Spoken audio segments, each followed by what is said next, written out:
Without her doing Sankirtan, there was no question of Krishna seeing her extra endeavor. You can make all the extra endeavor in your own account, but if you don't extend yourself to help others by engaging them in the pursuit of finding Krishna, you may have your pursuit, but you have to engage others in helping you to pursue your goal. That is Sankirtan. Hare Krishna, Krishna Krishna, Hare Hare, Hare Rama, Hare Rama, Rama Rama, Hare Hare, Hare Krishna, Hare Krishna, Krishna Krishna, Hare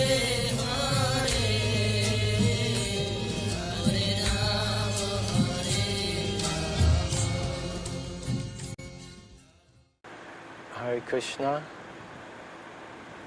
My name is Ekalavya Das. I'm originally born here in New York City, in Manhattan, in 1965, the same year that Srila Prabhupada came to America, here to New York. I first started chanting Hare Krishna when I was 12 years old. I was part of a children's musical of Hair. And they said, "You're the guitar player, you sing this song."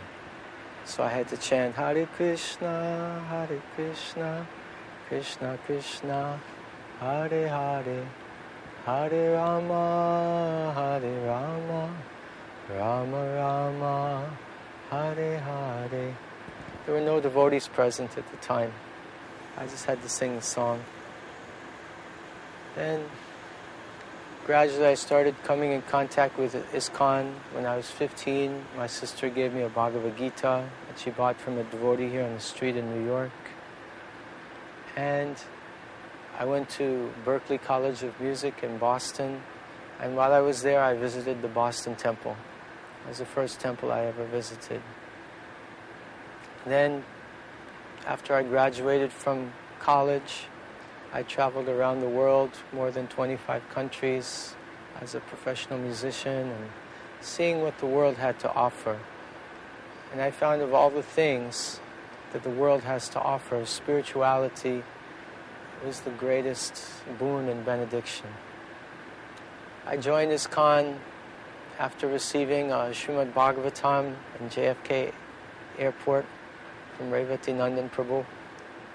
And I joined ISKCON full-time in Ireland. I traveled to London. I was at Bhaktivedanta Manor for a few months. And then I was picked up by Padayatra, Europe. They're walking from Holland, Belgium, France, Spain. They were walking all the way to Moscow. While I was in Spain, I love that program. Chanting, dancing, sometimes 12 hours a day. While I was there, I met my spiritual master, Param Puja Lokanath Swami Maharaj. And Maharaj said, "Can you come to India?" And I said, "Sure, when should I come?" And he said, "Come tomorrow." So I managed to, with the mercy of the Lord, collect some Lakshmi, travel to India, and I was based in Delhi. From 1992 to 1996, I was based in Delhi. And Delhi is only a short stone's throw away from Vrindavan. So almost every weekend, I would go to Vrindavan. When I first came to India, first time in Vrindavan, it was Kartik, and I was serving my Guru Maharaj as his personal assistant during the day. Now, Aindra Prabhu, he had heard that I had a degree in recording, engineering, and production.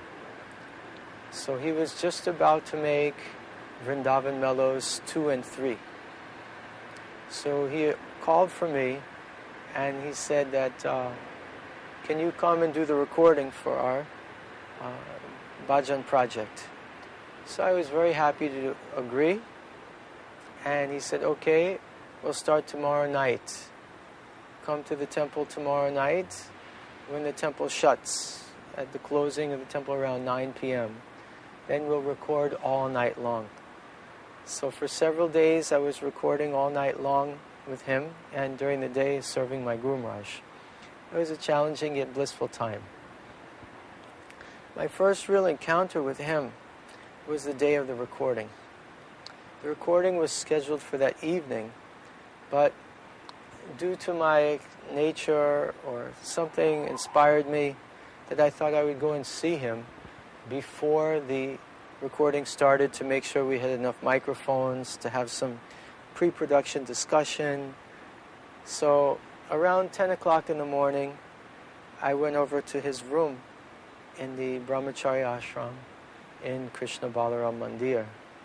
And I was going to knock on his door. I saw on his door, there were so many signs, like skull and crossbones, and like, do not disturb, under any circumstances, don't bother me, go away, stuff like that. I remember the skull and crossbones specifically. But due to my whimsical nature, I decided to knock on the door anyway. So I was like knocking and knocking and knocking, and all of a sudden the door like flew open, and it was Aindra Prabhu, and he was like, "What? What do you want?"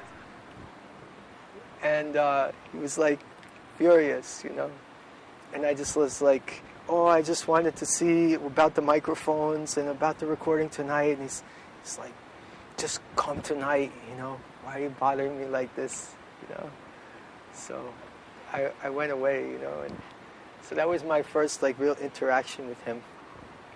Was Aindra's furious, fiery side.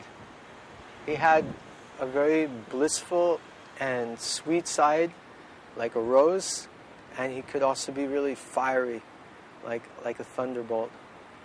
Especially when something was coming in the path, in the way of his devotion, in the way of his service, in the way of his bhajan, in the way of his preaching. He was very much addicted to his devotional practices.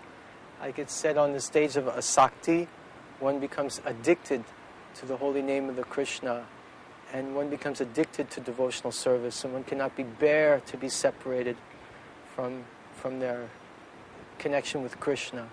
So I felt like he was exhibiting this, that he was constantly in Krishna consciousness, and if anything came between him and Krishna, he would freak out. He would like really get emotional.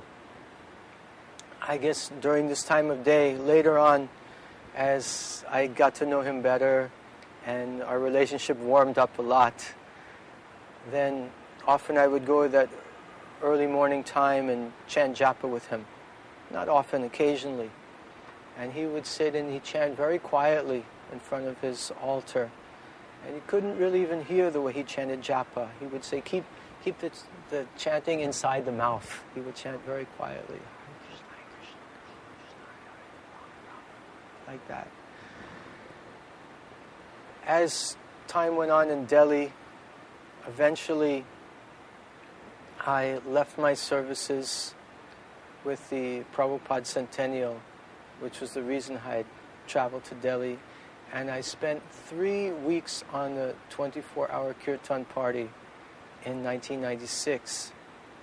And that was a very sweet time. Myself, Bhagavat Purana Prabhu, and other devotees, we were doing the graveyard shift from 12 o'clock, I think it was 12 to 3, something like that, or 1 to 4.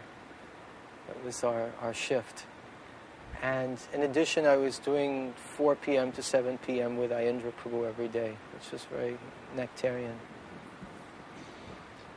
So it was very nice being with Aindra Prabhu at that time, because he was cooking for his deities every night on this wood-burning stove that he had brought over from America, piece by piece, on the airplane. Big, heavy metal cast iron stove. And just one piece at a time, he had arranged to bring it over to Vrindavan. And he would cook wonderful preparations for his deities, especially Gaur Nitai. And he liked cooking for them preparations that the scriptures explain are Vedic, that they like according to the scriptures. Like he would cook neem leaves, fried neem leaves, and they were very crunchy, very nice. During that time it was very cold, and special honey was available in the market. People would bring, like salesmen would come to the front of Krishna Balaram Mandir. They would buy this special white honey and offer a lot of honey to Gaur Nitai and his other deities. And a big discussion came up, is it proper for renunciants to eat honey like that? And he said, I don't care, I'm going to honor the Mahaprasadam of Gaur Nitai, like this. So these were some early memories I had. Because so back home, very much interested to after the high school, join.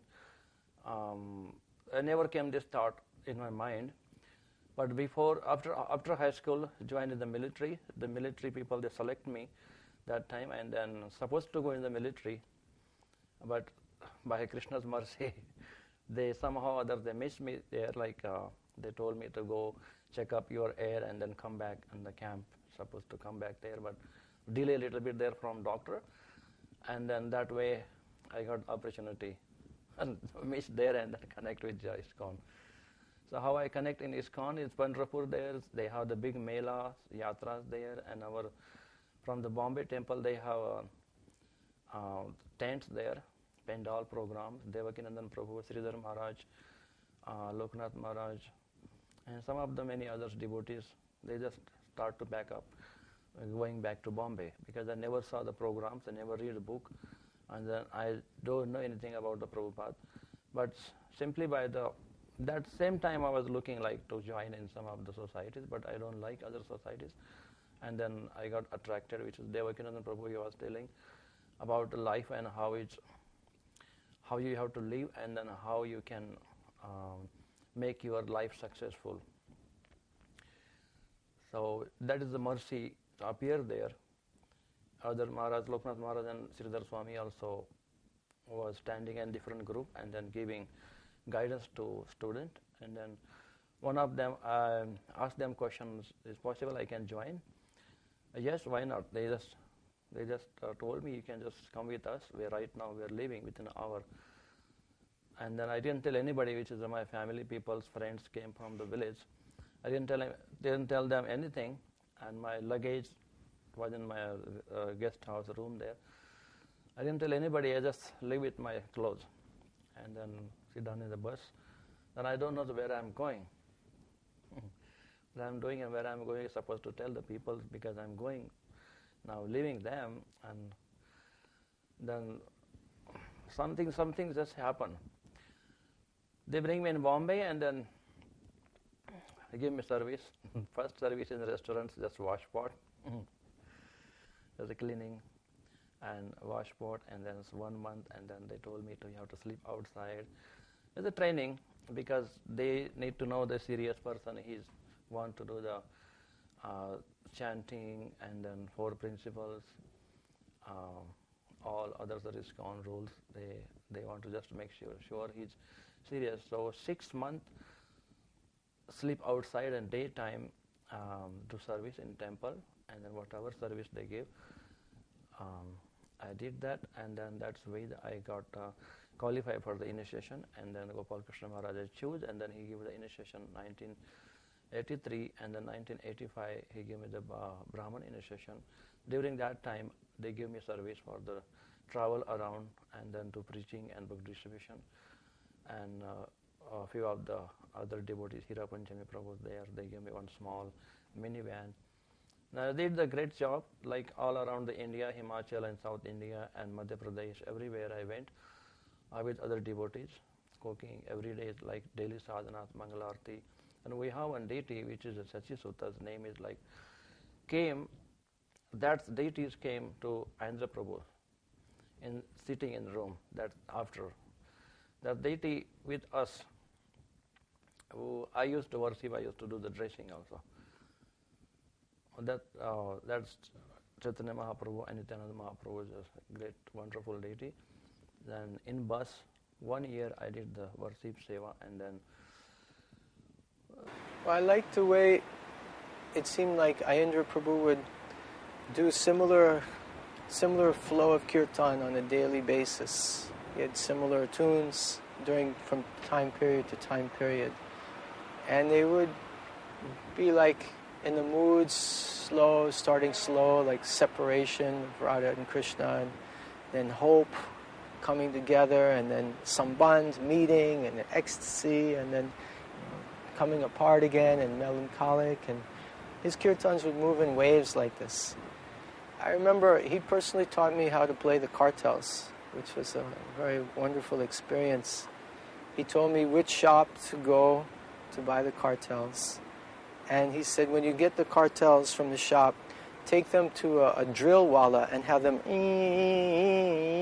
drill just like a little bit bigger hole. Because then you can put a little bit wider cloth in the kartals so you can hold them more nicely.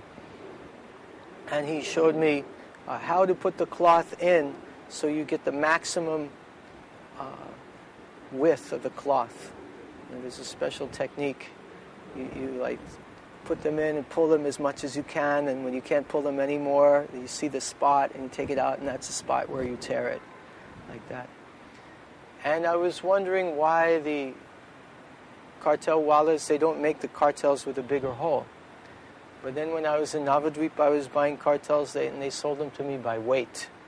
So my speculation is that because they drill them more, then they'll get less money for them.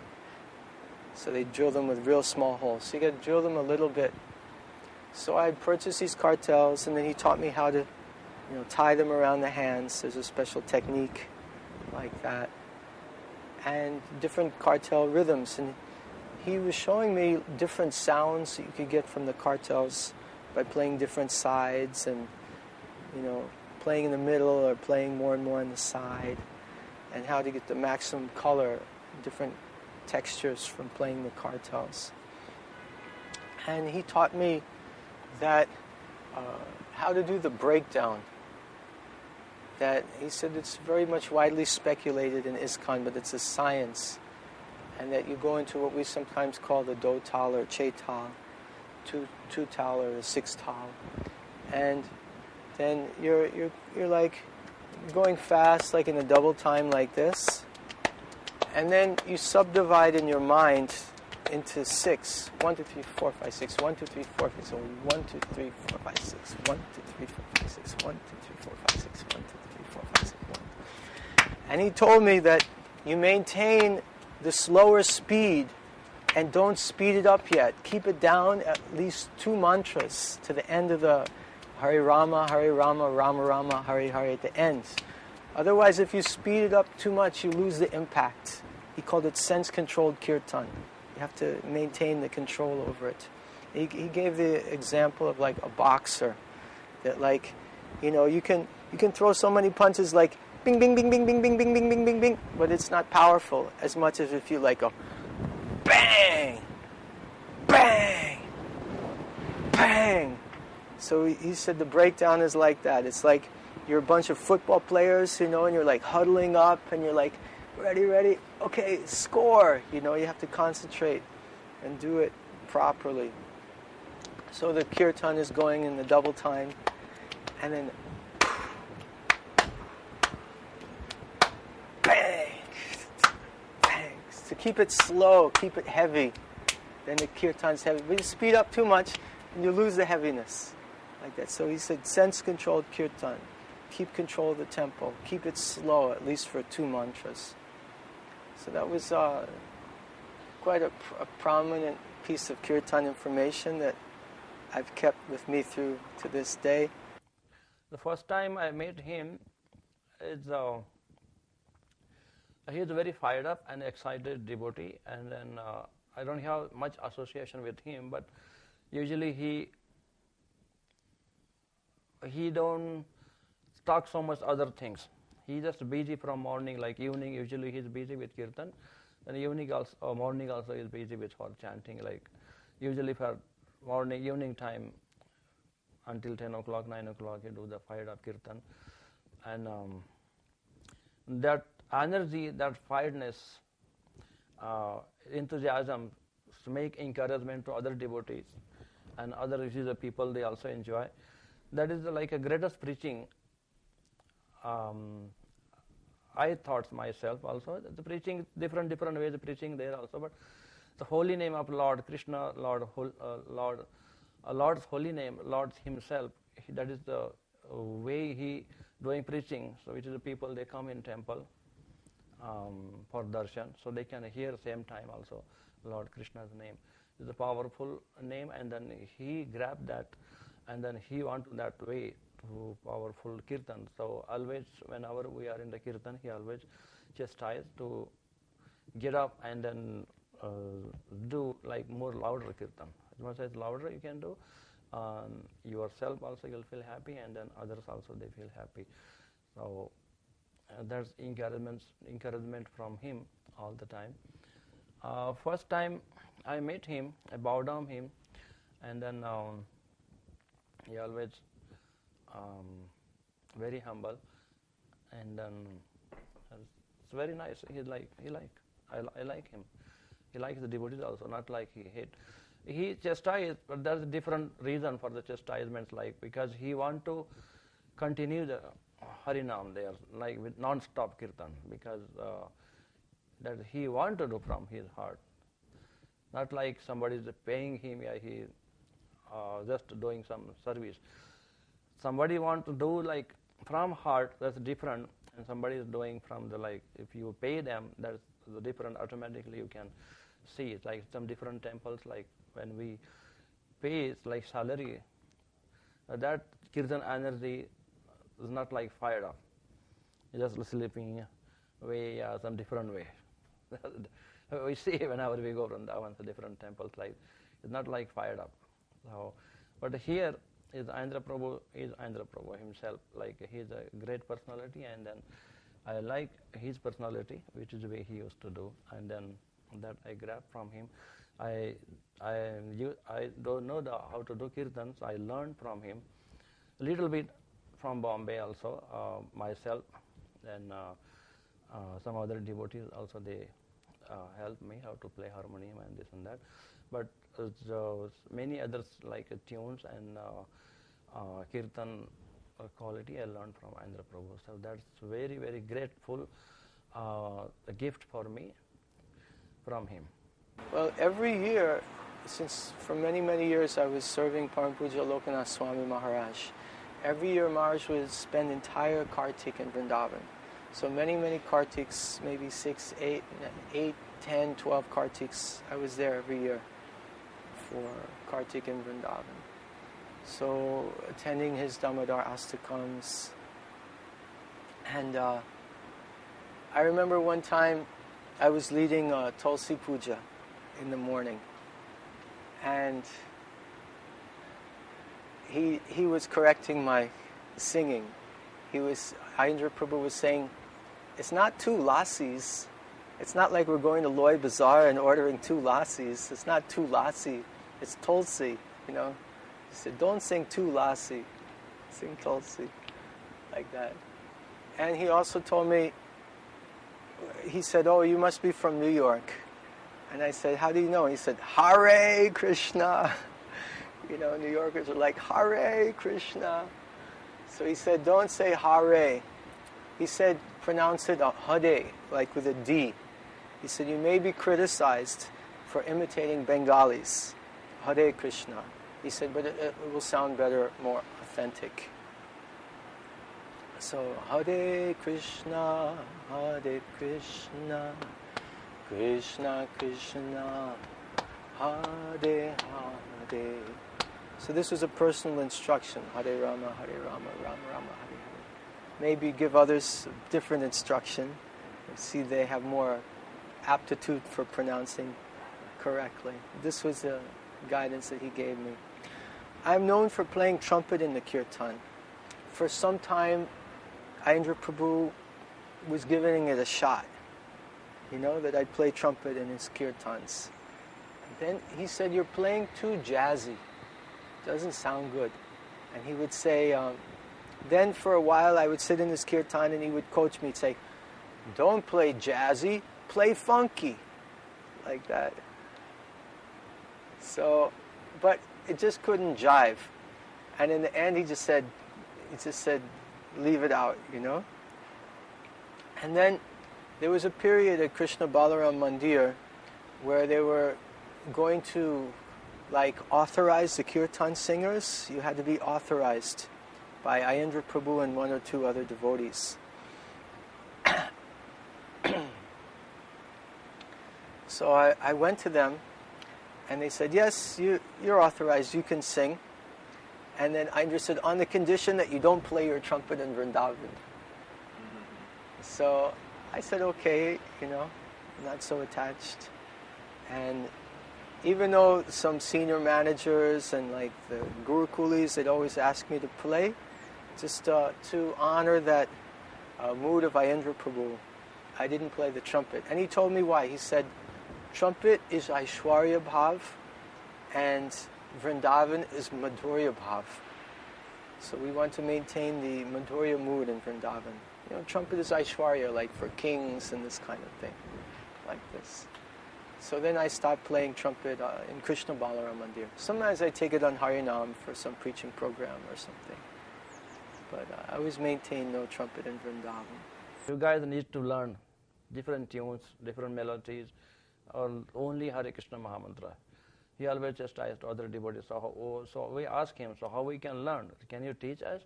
So first time he told, no, find some teachers and then I go there and then learn from there. But sometimes he tried to show him also, or show us like how to sing a tune and how to play harmonium also. We know how to play harmonium, but that specific tune, like how you can use, he himself he show also. Then he gave the encouragement, also go find some teacher, and then we organized also one teacher used to come from Vrindavan, and then he teach some tune also us.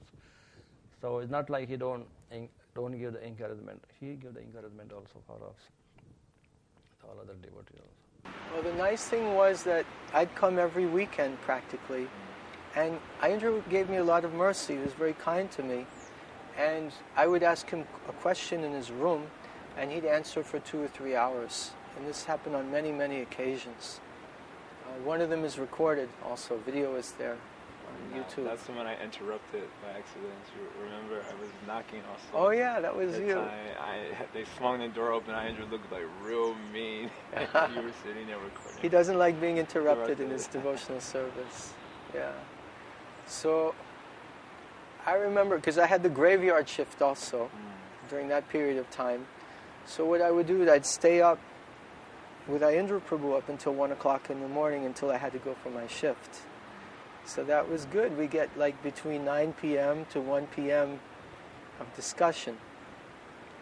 And I was a relatively new devotee at that point, but still we would read many Vaishnava Granths, Goswami Granthas, about, Raghunath Das Goswami, Gopal Bhatta Goswami, Krishna's pastimes with the gopis, pastimes in the boat festival, and very, very intimate things. And he would share his heart with his mood of worshipping Sri Ananga Manjari as being his worshipful deity, worshipful Lordess.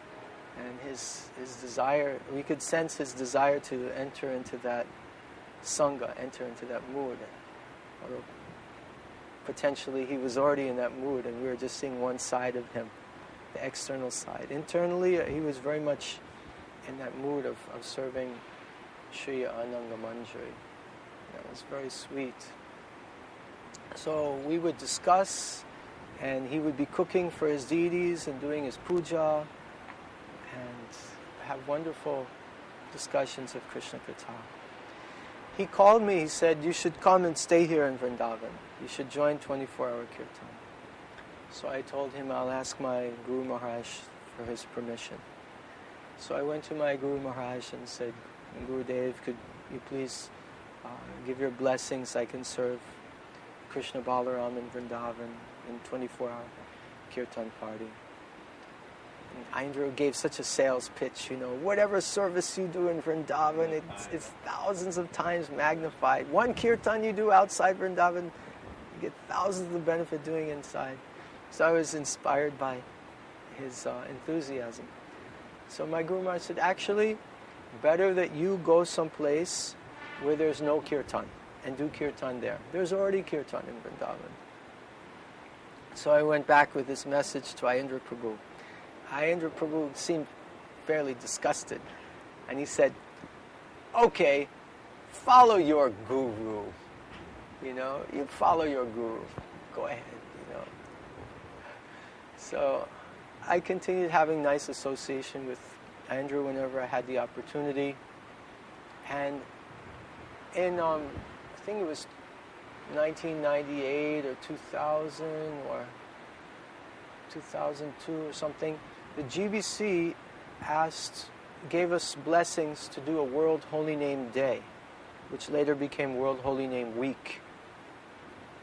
So there was a team of Param Puja Lokanath Swami Maharaj, Param Puja Janananda Goswami Maharaj, and my humble self. We were asked to take care of this global project. So Aindra Prabhu had come to Mayapur for the Panchatattva installation and those kirtans.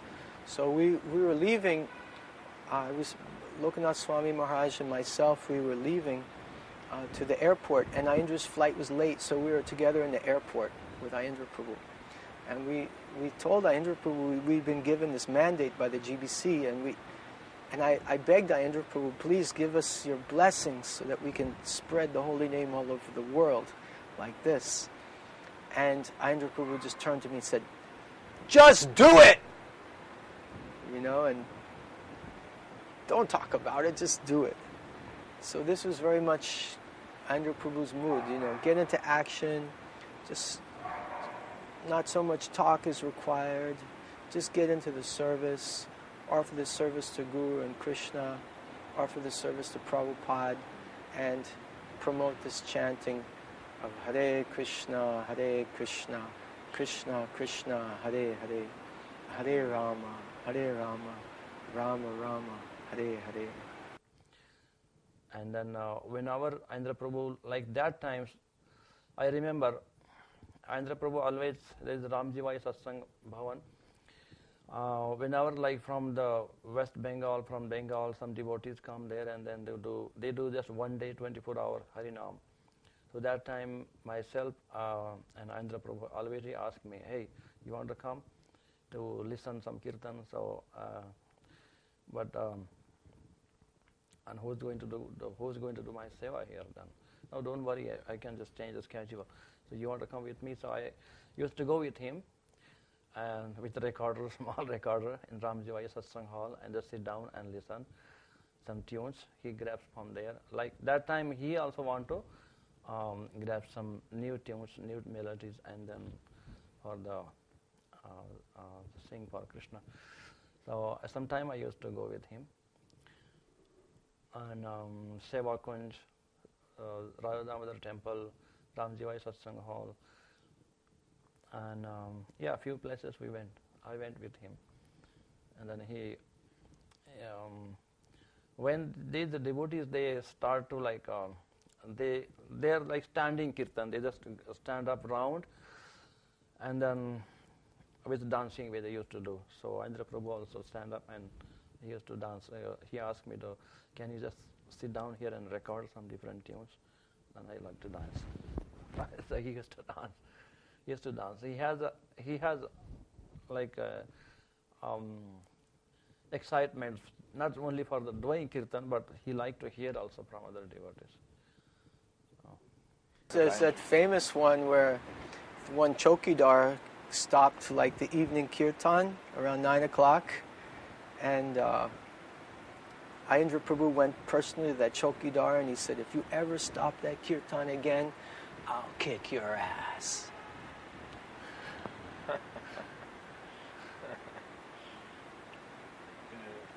Any other ones you can recall? Let me think.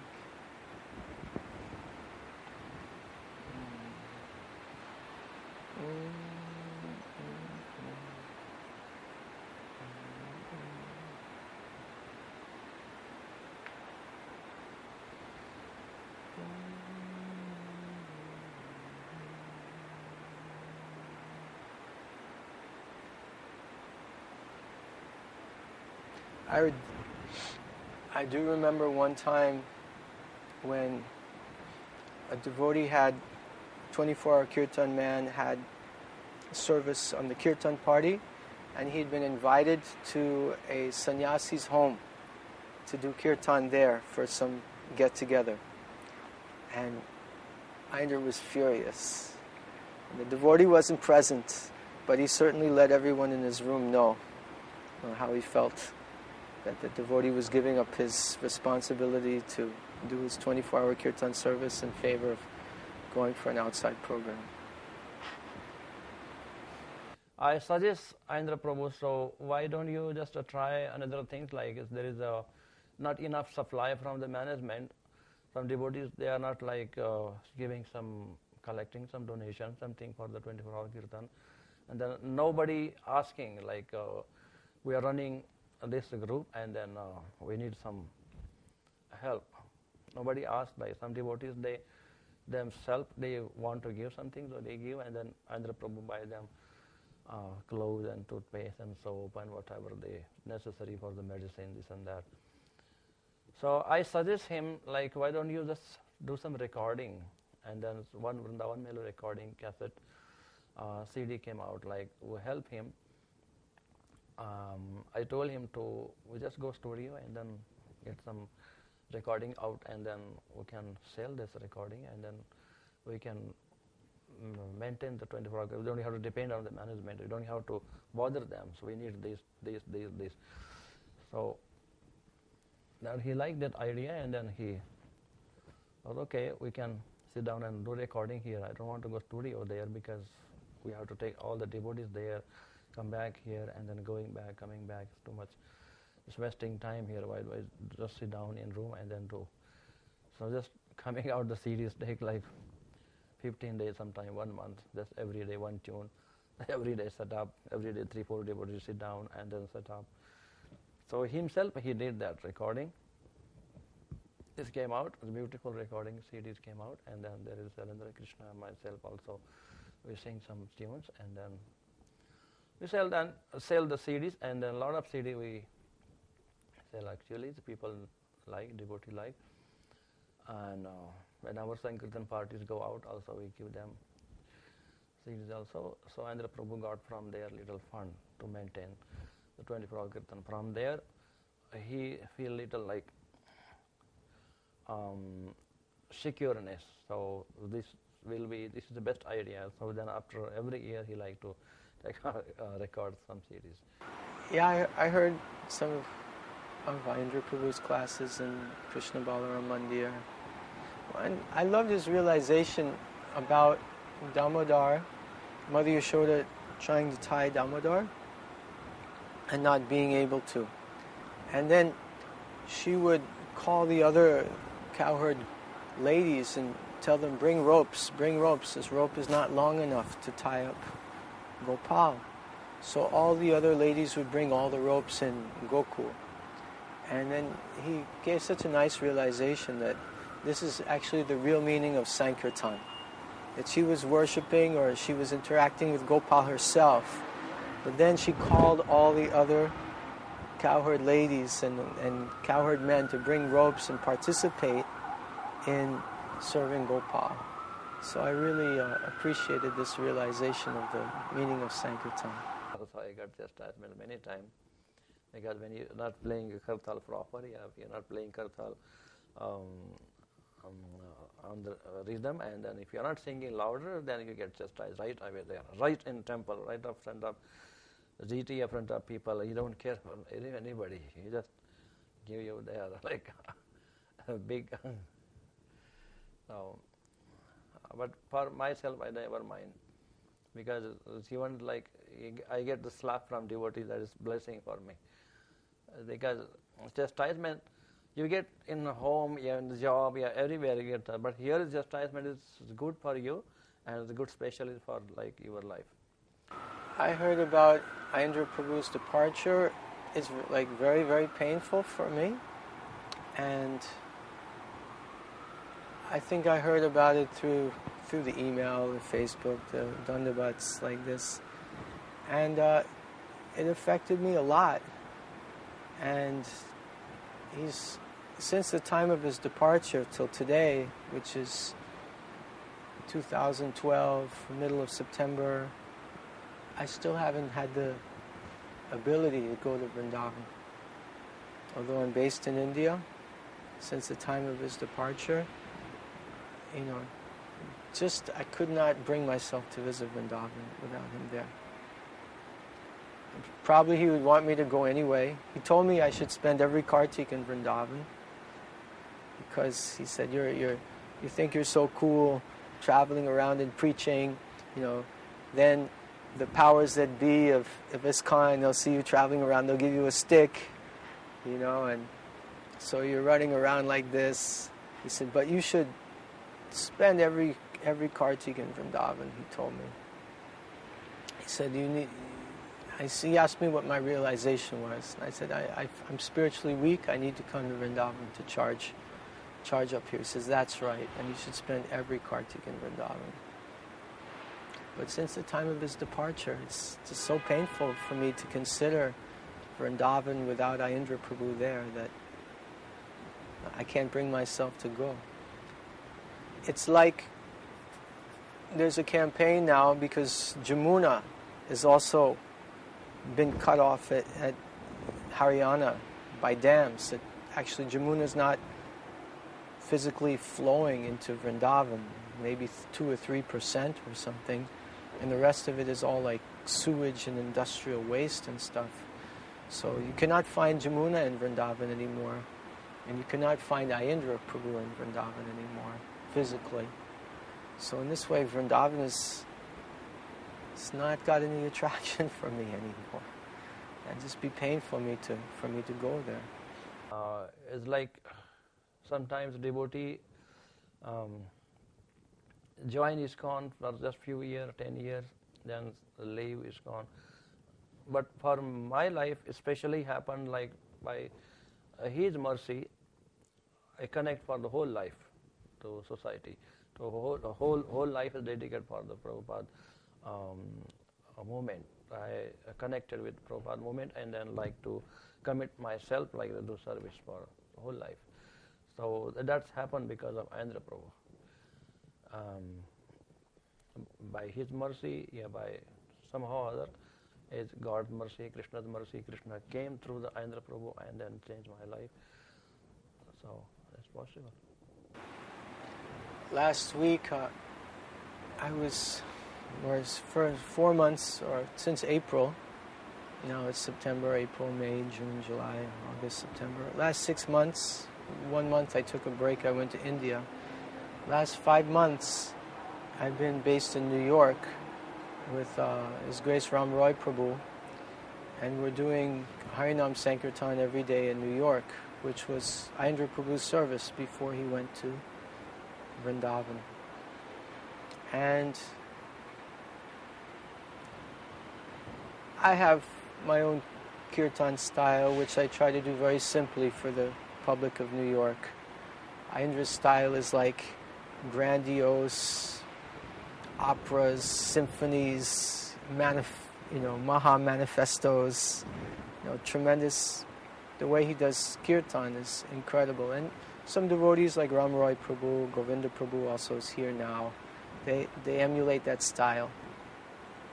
There's like, each Kirtan is like 8 or 12 parts and goes, for 45 minutes or more. And I've just been doing very simple 2-part Kirtans, low and high, or 3-part, very simple things.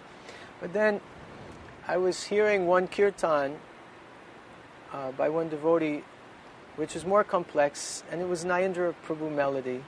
And I was recording it, and I was thinking I can also learn some of this style. And the devotee saw me recording it, and he said, I said, where can I find this Kirtan? And he said, yeah, you can find it here. I said, but just go to Aindra. And he said, Aindra is the Bob Dylan of ISKCON. Because Bob Dylan was so prolific. He came up with so many songs and so many melodies. And Aindra Prabhu's contribution to Kirtan in ISKCON is like immeasurable. It's very vast, It's oceanic. And Anandam Buddhi Vardhanam Pratipadam Purnamrita Svadanam. It's oceanic, it's expanding. And even his kirtans are expanding today as devotees continue to learn them and study them and perform them for the pleasure of Sri Sri Radhe Shyam. So I feel that Aindra Prabhu's contribution and position as a Kirtanacharya in ISKCON is solid, is timeless, is more than substantial, and devotees will remember Aindra Prabhu and perform his kirtans and be inspired by him and his example in devotional service for many, many, many generations to come. Thank you very much. Hare Krishna. Shripad Aindra Prabhu ki jai. Srila Prabhupada ki jai. Nitai Gaur Premanande. Hari Hari Bol.